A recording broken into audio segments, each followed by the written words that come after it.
안녕하세요. 사연을 부탁해입니다.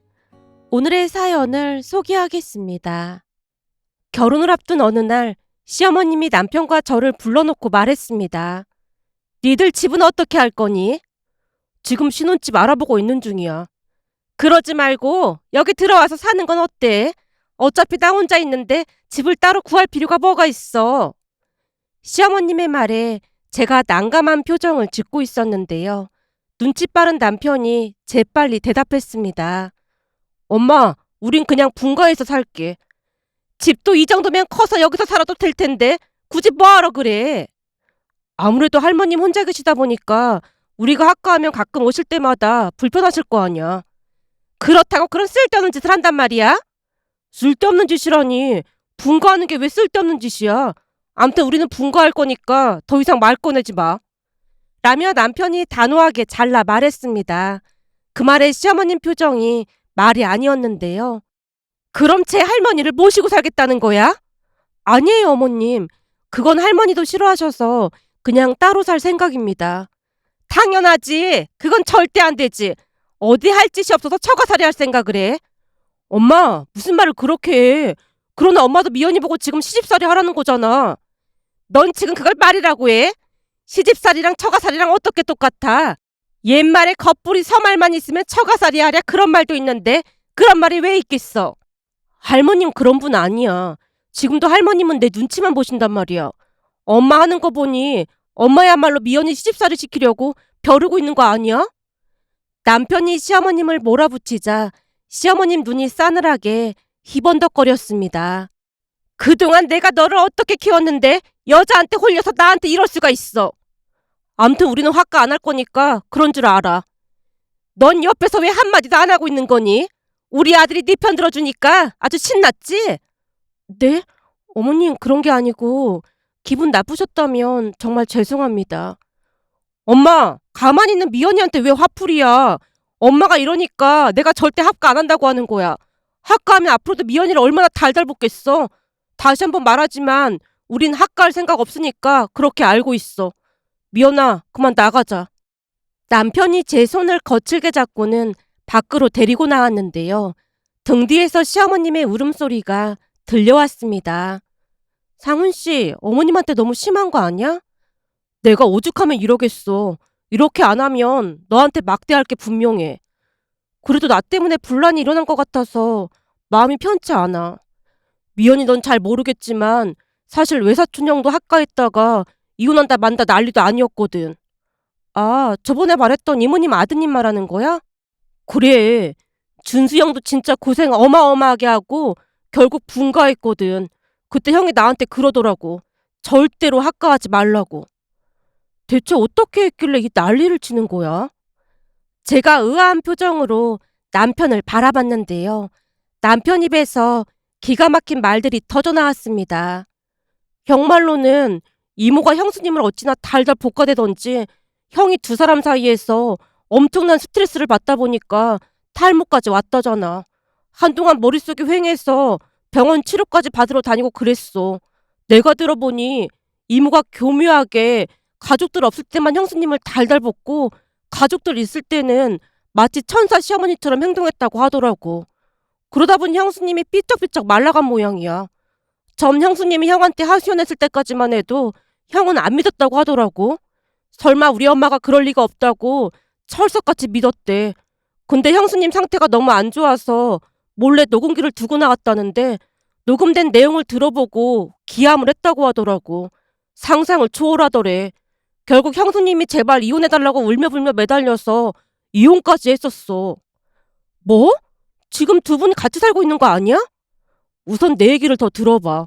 근데 두 사람이 이혼하고 한 몇 달 되니까 이모가 형한테 뭐라고 했는 줄 알아? 뭐라고 하셨는데? 그동안은 며느리 때문에 편하게 살았는데 이제는 며느리도 없으니까 당신 불편하다고 형한테 나가서 살라고 했대. 진짜 그랬단 말이야? 그때 형이 완전 배신감을 느꼈다고 하더라고. 결국 형이 형수님한테 싹싹 빌고 지금은 처가살이 하고 있잖아. 그래서 처가살이를 했던 거구나. 맞아. 형수님이 다시 합치는 조건으로 그걸 제시했거든. 근데 형은 지금이 훨씬 마음 편하대. 내가 알기로는 이모랑 연락 끊고 사는 것 같더라고. 가끔 이모부한테만 손주들 보여드리고 있는 것 같아. 그러게. 그냥 잘해줬으면 좋았을 텐데. 왜 그랬을까? 아쉬운 마음이 들어 제가 넋두리 같은 혼잣말을 했는데요. 남편이 싸늘한 목소리로 다시 말을 이어갔습니다. 그러니까 난 절대 엄마랑 학가 안 할 거야. 엄마도 이모랑 성향이 아주 비슷하거든. 내가 결혼한다고 연락했더니 형이 절대 학가하지 말라고 신신당부를 하더라고. 더군다나 엄마는 홀시어머니인데 이모까지 가세해서 당신 괴롭힐 게 분명해. 남편 표정이 전에 없이 싸늘하기만 했습니다. 그런 남편을 보며 걱정이 돼서 조용히 입을 뗐어요. 상훈 씨가 무슨 말 하는지는 알겠는데 너무 심한 것도 없잖아 있는 것 같아. 그러니까 너무 그렇게만 생각하지 마. 어머님 홀로 고생고생 하시면서 상훈 씨를 키운 건 사실이잖아. 그래서 내가 더 그러는 거야. 학가했다가 미연이 너랑 틀어져 버리면 엄마 인생도 불쌍해지는 거잖아. 그냥 분가해서 살면서 간혹가다 한 번씩 얼굴 보는 게 현명한 방법이야. 그러니까 미연이 너도 엄마가 학가 얘기 꺼내면서 압박하면 그냥 내 핑계 대고 말아. 어떻게 핑계를 대란 말이야? 죄송한데 상훈 씨가 알아서 한다고 해서 저는 잘 모릅니다. 그렇게만 말해. 그럼 엄마가 막 소리 지르고 난리칠 수도 있는데 바쁘다고 하면서 그냥 전화 끊어버려. 뭐? 도중에 전화를 끊으란 말이야?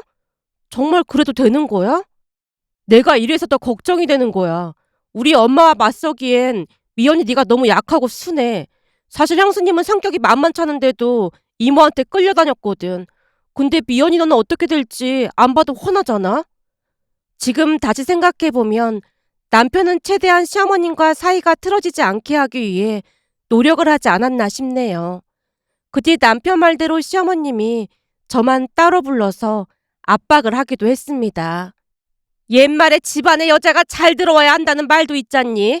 네가 현명하게 잘 처신해야 집안에 분란이 없는 거야. 상훈이가 학가 못한다고 해도 네가 나서서 하겠다고 해야 하는 거 아니겠니?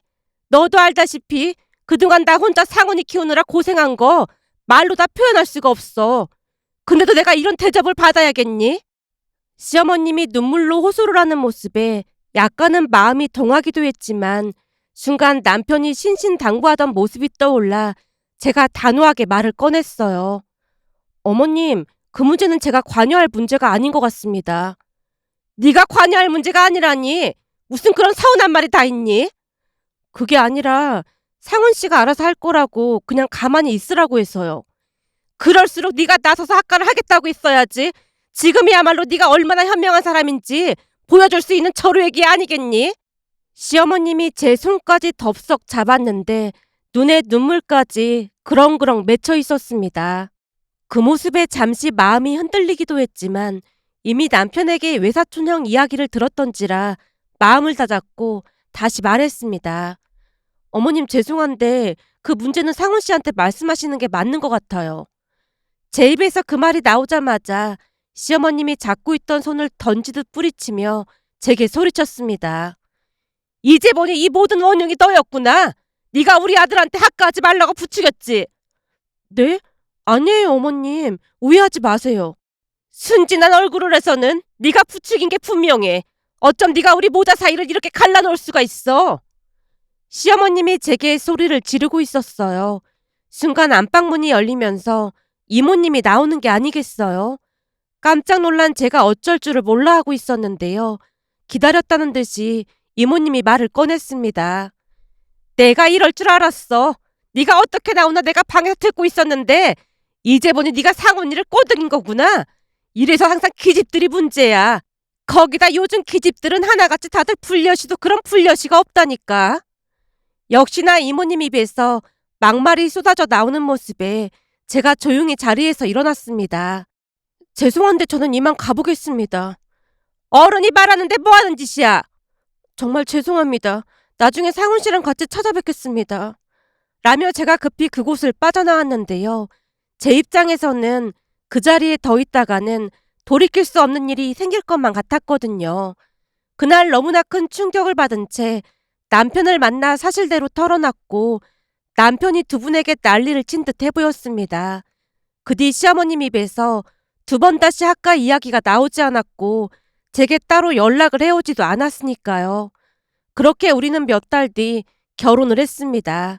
물론 시어머님으로 인해 약간 불안하긴 했지만 남편이 중간에서 잘 막아주는 모습에 안심을 할 수 있었어요.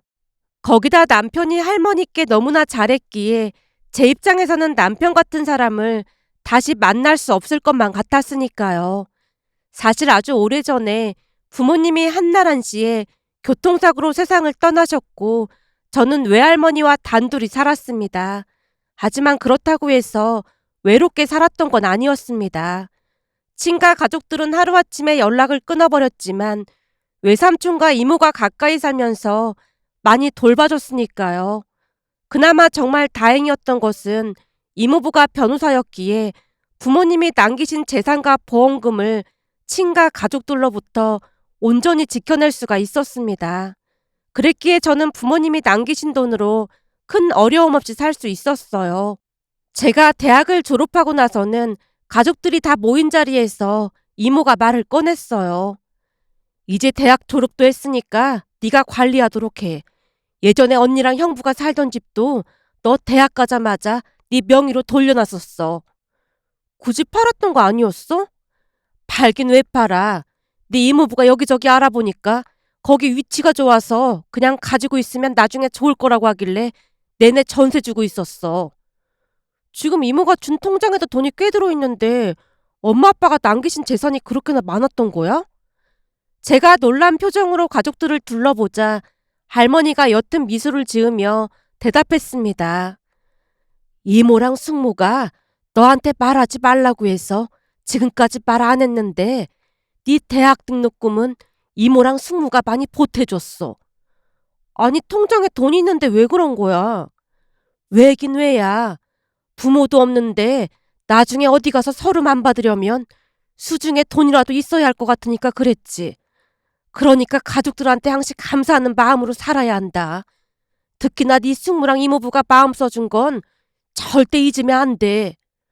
알았어. 정말 고맙습니다. 순간 제가 눈물을 훔치며 가족들에게 허리 숙여 인사했는데요. 이모가 제 등을 토닥이며 말했습니다. 그래도 이 정도 키워놨으니까 나중에 언니랑 형부 만나면 자신 있게 말할 수 있겠어. 우리가 나름 잘 키웠어. 안 그래? 이모 말에 가족들이 말없이 눈물을 훔쳤습니다. 남편은 그런 가족들에게 언제나 진심을 다했습니다. 결혼을 앞둔 어느 날 할머니가 우리 둘을 앉혀놓고 말을 했는데요. 신혼집은 미연이가 가지고 있는 집에 들어가서 사는 건 어때? 미연이한테 집이 있다는 소리는 들었는데 그냥 제가 모은 돈이랑 미연이가 모은 돈 합해서 작은 집 하나 구해서 살 생각입니다. 아니 그럴 필요가 뭐가 있어. 사실은 그게 저희 어머니가 욕심이 너무 많다 보니까 그 집이 있다고 하면 혹시나 딴 맘을 먹지는 않을까 걱정이 돼서요. 남편 말에 할머니가 미처 할 말을 찾지 못한 채 당황한 모습이었는데요. 남편이 대수롭지 않게 다시 말을 이어갔습니다. 제가 미연이한테 들어보니까 집 평수도 꽤 넓다고 들었는데 그런 큰 집에 들어가서 살다 보면 어머니가 캐물을 게 분명하거든요. 지금도 학가하자고 하는데 그럼 더 골치가 아플 것 같아서 그냥 미연이 앞으로 되어 있는 집은 없는 셈 치고 살까 합니다. 남편의 말에 할머니께서 말없이 고개를 끄덕였습니다. 그 뒤 우리는 그 집에 대해 비밀을 유지한 채 결혼을 했습니다. 결혼을 하고 나서는 시어머님과 할머니께 매달 용돈을 드렸는데요. 가정을 꾸려 생활을 해야 했으니 드리던 용돈을 반으로 줄였고 그 바람에 시어머님이 방방 뛰고 난리도 아니었지만 역시나 남편이 단호한 목소리로 말했어요. 엄마, 그동안은 나 혼자였지만 나도 이제 결혼했으니까 내 가정에 충실해야 하잖아. 사실 우리 형편에 지금 보내는 돈도 무리야. 그러니까 엄마가 이해 좀 해줘.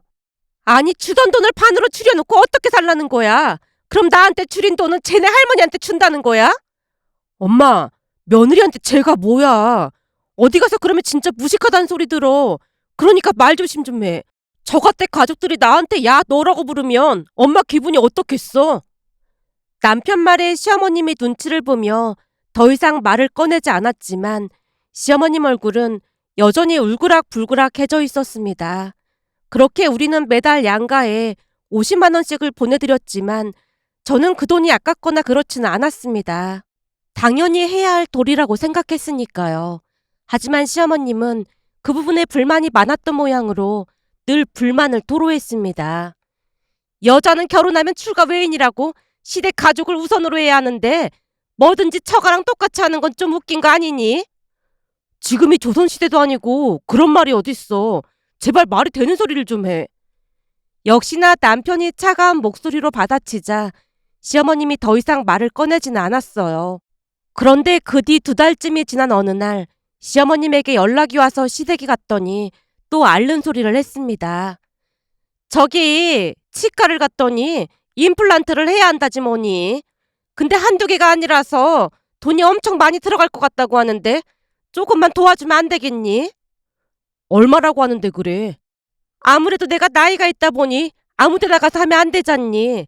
그래서 괜찮은 치과에 알아봤는데 이것저것 다 해서 한 350만 원 정도 한다고 하는데 내가 반은 낼 테니까 니들이 반만 보태주면 안 되겠니? 그날따라 시어머님이 눈치까지 보면서 말을 꺼냈는데요. 아무래도 계속해서 남편이 거절을 하다 보니 시어머님 나름대로 방법을 바꾼 게 아닌가 싶었습니다.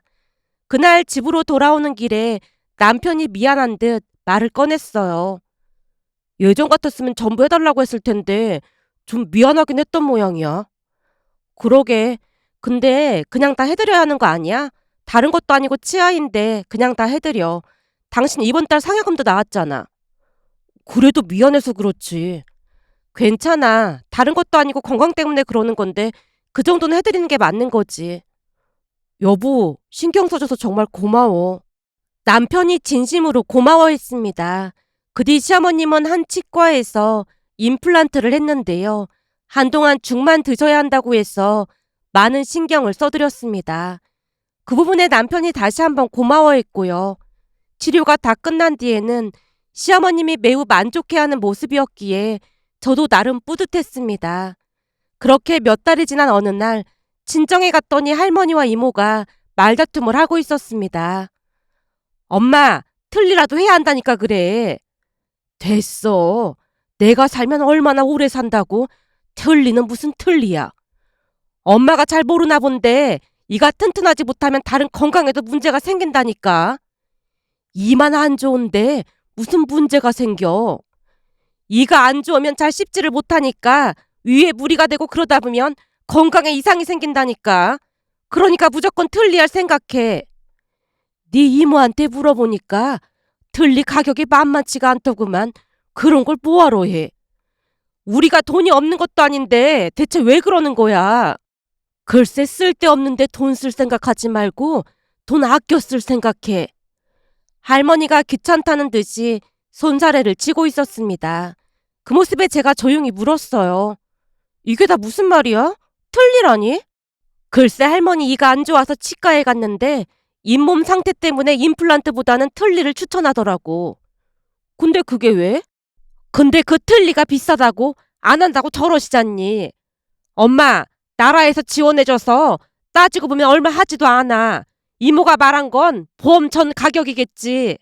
이모가 답답한 듯 양미간을 잔뜩 찌푸렸습니다.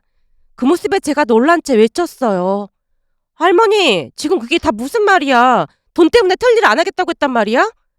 아니, 내가 살면 얼마나 산다고 그 비싼 돈을 주고 그걸 하겠어.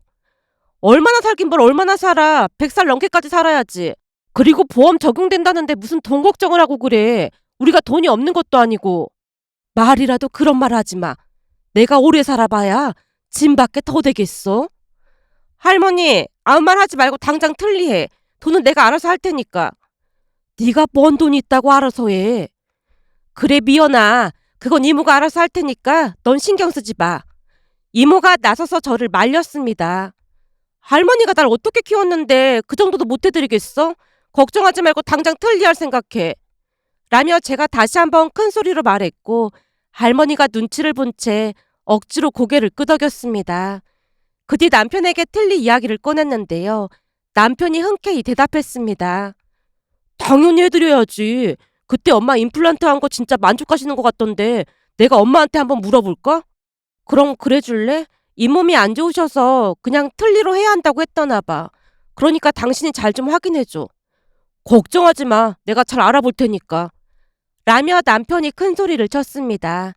다음날 남편이 시어머님께 할머니 틀니에 대해서 말을 했더니 시어머님이 기꺼이 병원에 예약까지 해주겠다고 했습니다. 너무나 적극적으로 도움을 주려 노력하는 시어머님께 고마운 마음뿐이었어요. 그렇게 얼마 뒤 남편이 말을 꺼냈어요. 내일 모레 치과 예약돼 있다고 하니까 내가 할머니 모시고 다녀올게. 진짜 그래줄 수 있어? 하필 회사가 막 바쁜 시기라 정말 미안해. 미안하긴 뭐가 미안해. 당연한 거 가지고. 근데 엄마도 같이 가겠다고 하더라고. 어머님도? 굳이 같이 갈 필요가 있나? 글쎄, 굳이 같이 가겠다고 하길래 그냥 알았다고 했어. 엄마 성격에 생색내려고 하는 게 아닌가 싶어. 아무튼 못 말린다니까. 남편이 쑥스러운 듯 머리를 긁적였습니다. 그런데 그 뒤 기가 막힌 일이 일어날 줄 누가 알았겠습니까? 남편이 두 분을 모시고 시어머님이 예약했다는 병원으로 출발을 했는데요. 시어머님이 안내하는 병원으로 가다 보니 뭔가가 이상하더랍니다. 결국 남편이 시어머님에게 물었다네요. 엄마, 이런 곳에 치과가 있단 말이야? 아무리 봐도 치과가 있을 것 같지 않은데? 네 이모보다 한참 전에 거기서 했는데 지금 아주 짱짱하다잖니. 거기가 원래 가격도 저렴한데 소개로 가서 더 싸게 해줄 거야. 엄마가 임플란트 했던 그 치과에 예약한 거 아니었어? 거기보다 여기가 훨씬 싼데 뭐하러 큰돈 들여서 거기서 하겠어. 그니까 대체 치과 이름이 뭐냐고. 그게 거기 치과 이름은 딱히 없어. 뭐? 그게 무슨 소리야. 이름이 없다니. 요즘 이름 없는 치과가 어딨어. 계속 참고만 있던 남편이 외쳤다는데요. 순간 시어머님 입에서 기가 막힌 말이 새어나왔답니다. 사실은 거기가 야매로 하는 곳인데 가격도 엄청 저렴하고 실력도 아주 끝내준다니까. 네 이모부도 지금 아주 만족한다잖니. 뭐? 야매? 어차피 보험 틀리라 가격도 얼마 하지도 않는데 엄마 진짜 제정신이야? 그게 뭐가 어떻다고 그래. 사돈 어르신 연세도 있으신데 그 정도면 되는 거지. 조금이라도 절약해야 잘 먹고 잘 살 거 아니야. 엄마 진짜 제정신이 아니구나. 어쩐지 엄마가 예약해준다고 했을 때부터 내가 알아봤어야 했는데 진짜 기가 막혀서 말이 안 나오네. 엄마 당장 여기서 내려. 간판도 없는 그곳 문 앞에 시어머님을 내려둔 채 돌아왔던 모양이었어요. 그날 남편이 눈물까지 흘리며 할머니께 용서를 구했다네요. 잠시 후 할머니가 전화를 해서 제게 조용히 말했습니다. 내가 보니 부모가 있다고 해서 다 행복한 것도 아닌 것 같아. 할머니, 그게 무슨 말이야? 오늘 손주 사이 수고 많았으니까 너무 뭐라고 하지 말라는 말이야. 나는 진짜 괜찮으니까. 아까 내 앞에서 꺼이꺼이 우는데 어찌나 안쓰럽던지 내 가슴도 막 미어지더라니까. 뭐? 그 사람이 울었단 말이야? 자세한 건 집에 가서 물어봐. 손주 사이한테 난 진짜 괜찮다고 하고. 라며 할머니가 전화를 끊었습니다. 그날 집에 가서 남편에게 모든 이야기를 듣고 혀를 내두를 수밖에 없었습니다. 괴로운 듯 긴 한숨을 내쉬던 남편이 말했습니다. 내가 대학병원에 다시 예약했어. 정말 미안해. 그럼 어머님은 거기에 그냥 두고 온 거야? 알아서 왔겠지 뭐. 아까는 어찌나 창피하던지 진짜 어디라도 숨고 싶더라니까. 그리고 앞으로 엄마한테 주던 돈도 다 끊어버릴 참이야. 뭐? 그럼 어머님은 어떡해? 우리 엄마 먹고 살 만큼 돈도 있고 아무리 말을 해도 못 알아들으니까 별다른 방법이 없잖아. 내가 볼 땐 이 방법밖에 없어. 그리고 할머님 말이야. 우리가 모시고 사는 게 어때?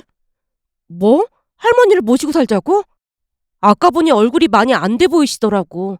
그동안 힘들게 당신 키워주셨는데 당연히 그래야 하지 않을까 싶어. 그럼 내가 너무 미안하잖아. 당연한 걸 가지고 뭐가 미안해. 사실 그동안 엄마가 날 힘들게 키워주신 건 맞는데 키워준 값 다 갚으라고 할 때마다 진짜 스트레스였거든. 하긴 나한테도 그런 말씀 자주 하시긴 했어. 그때 임플란트 해드렸을 때도 내 자식이 해주는 건데 당신한테는 절대 고맙다는 말을 안 한다고 하시잖아. 그게 엄마 생각인 거야. 근데 이 정도면 나도 할 만큼 했다는 생각이 들어. 대학도 등록금 빼놓고는 학자금 대출이랑 장학금 받아서 학교 다녔고, 취업하고 나서 한동안은 매달 내 월급 고스란히 가져다 드렸는데 그걸로 당신 생활하느라 다 썼더라고. 결국 내가 매달 얼마씩 주기로 하고 그때부터 내가 월급 관리했고 말이야. 이 정도면 나도 할 만큼 했다고 생각해. 당신한테까지 그 짐을 지게 할 순 없겠더라고. 그런데 할머님이랑 처가댁 가족들이 당신한테 하는 모습 보고 적잖이 놀랐어. 난 가족들이 다들 우리 엄마랑 이모 같은 줄로만 알았거든. 라며 남편이 눈물을 훔쳤습니다. 그 뒤 우리는 할머니와 합가를 해서 살았는데요. 남편은 철저하게 시어머님을 외면했습니다. 아무래도 그때 간판도 없는 틀리하는 곳에 할머니를 모시고 갔던 부분에 학을 띠지 않았나 싶었습니다. 결국 돈줄이 끊기자 시어머님이 찾아와서 난리를 치기도 했지만 남편은 그 어느 때보다 냉정하기만 했습니다. 그랬더니 시어머님이 제게 찾아와 할머니께 용서를 빌겠다고 했지만 저도 정중히 거절했습니다. 시어머님에게 모든 것을 기쁜 마음으로 해드렸지만 전혀 고마워하지도 않는 모습에 저도 실망이 이만저만이 아니었으니까요. 결국 시어머님이 울고불고 난리를 쳤지만 남편의 결심은 요지부동이었습니다. 그 모습을 보며 시어머님이 왜 그리도 우리의 진심을 왜곡했을까 하는 안타까운 마음이 들어 이렇게 글 남겨봅니다. 오늘의 사연은 여기까지였습니다. 즐겁게 보셨다면 구독, 좋아요 부탁드립니다. 고맙습니다.